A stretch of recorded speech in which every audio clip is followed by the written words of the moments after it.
الشيطان الرجيم. بسم الله الرحمن الرحيم. الرحمن علم القرآن خلق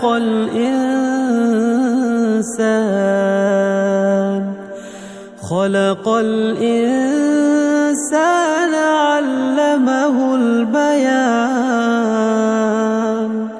الشمس والقمر بحسبان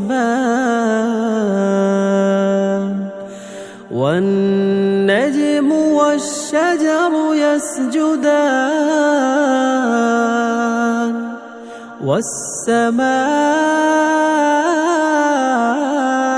رفعها ووضع الميزان ألا تطغوا في الميزان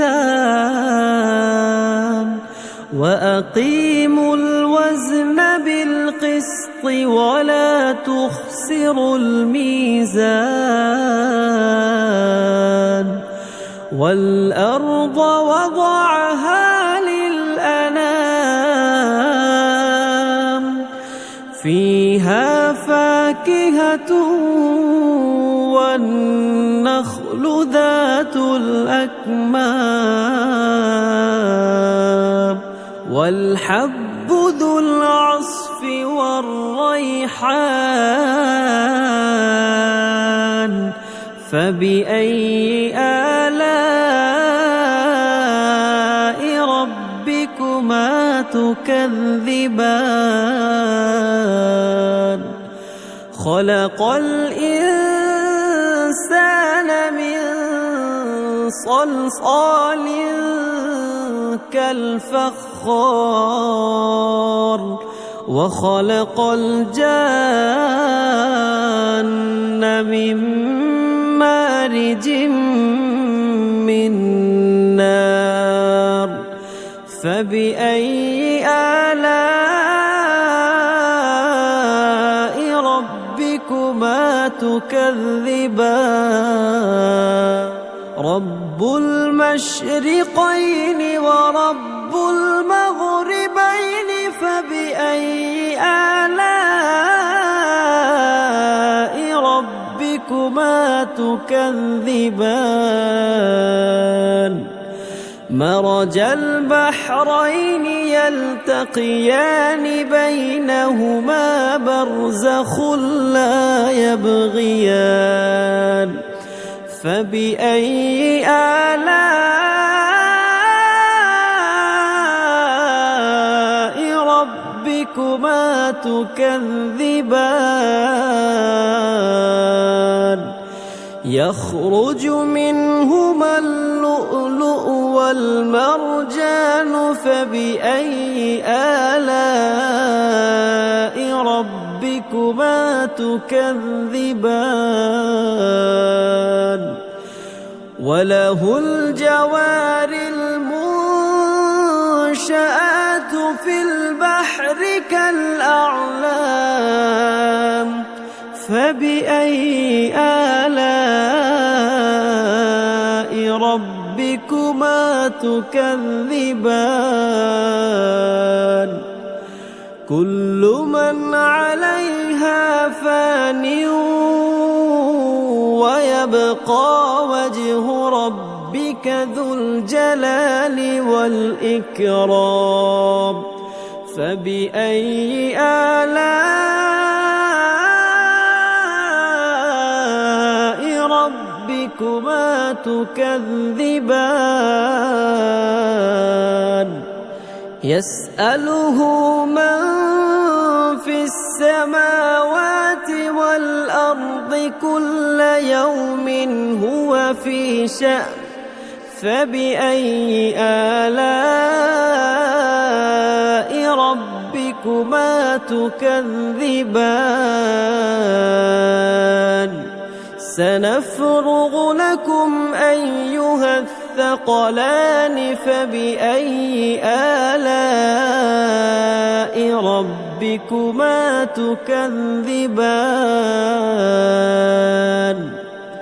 يا معشر الجن والإنس إن استطعتم أن تنفذوا من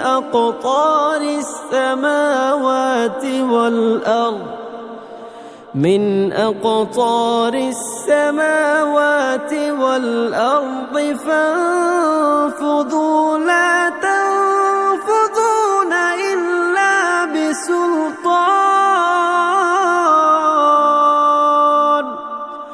فبأي آلاء ربكما تكذبان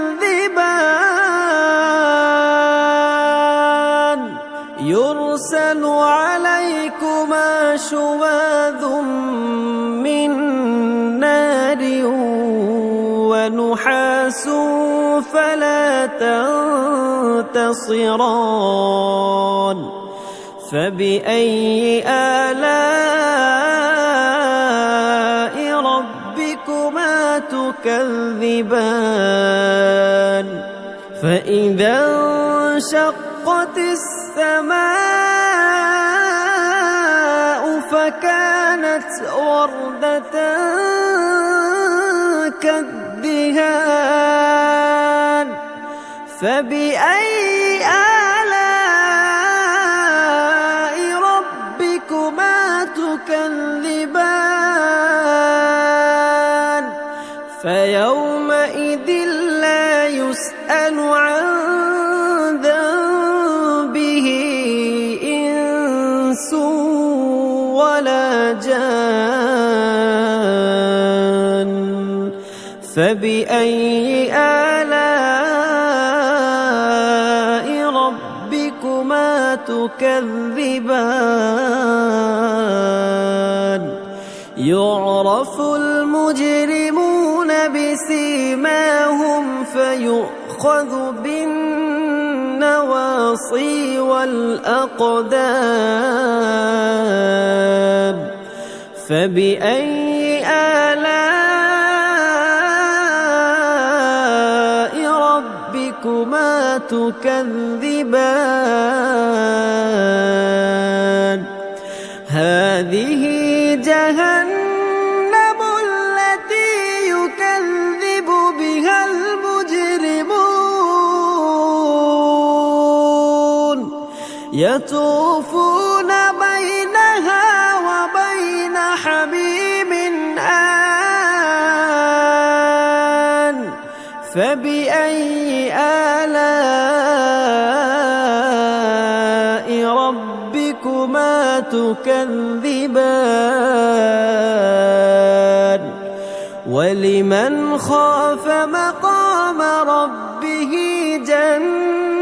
جنتان فبأي آلاء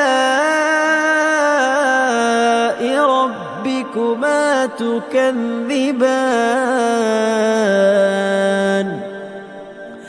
ذواتا أفنان فبأي آلاء ربكما تكذبان فيهما عينان تجريان فبأي آلاء ربكما تكذبان فيهما من كل فاكهة زوجان فبأي آلاء ربكما تكذبان متكئين على فرش بطائنها من استبرق وجنى الجنتين دان فبأي آلاء ربكما تكذبان فيهن قاصرات الطرف لم يطمثهن إنس قبلهم ولا جان فبأي آلاء ربكما تكذبان كأنهن الياقوت والمرجان فبأي آلاء ربكما تكذبان هل جزاء الإحسان إلا الإحسان فبأي آلاء ربكما تكذبان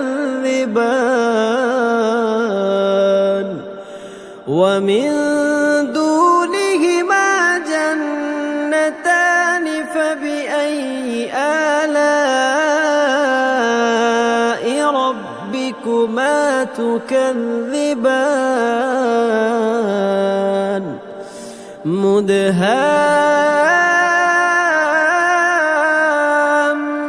مدهامتان فبأي آلاء ربكما تكذبان فيهما عينان نضاختان فبأي آلاء ربكما تكذبان فيهما فاكهة ونخل ورمان فبأي آلاء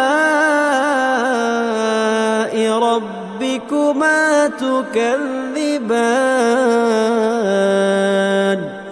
فيهن خيرات حسان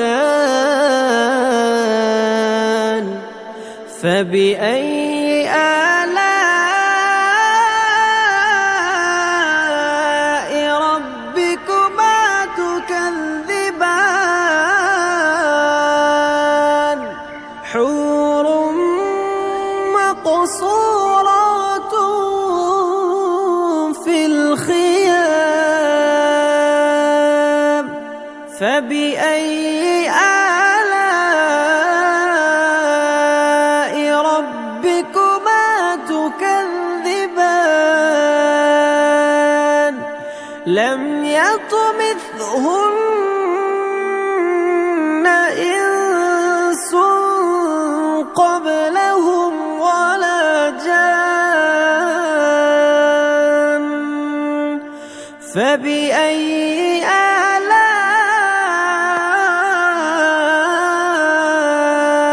ربكما تكذبان متكئين على رفرف خضر وعبقري حسان فبأي آلاء ربكما تكذبان تبارك اسم ربك ربك ذي الجلال والإكرام.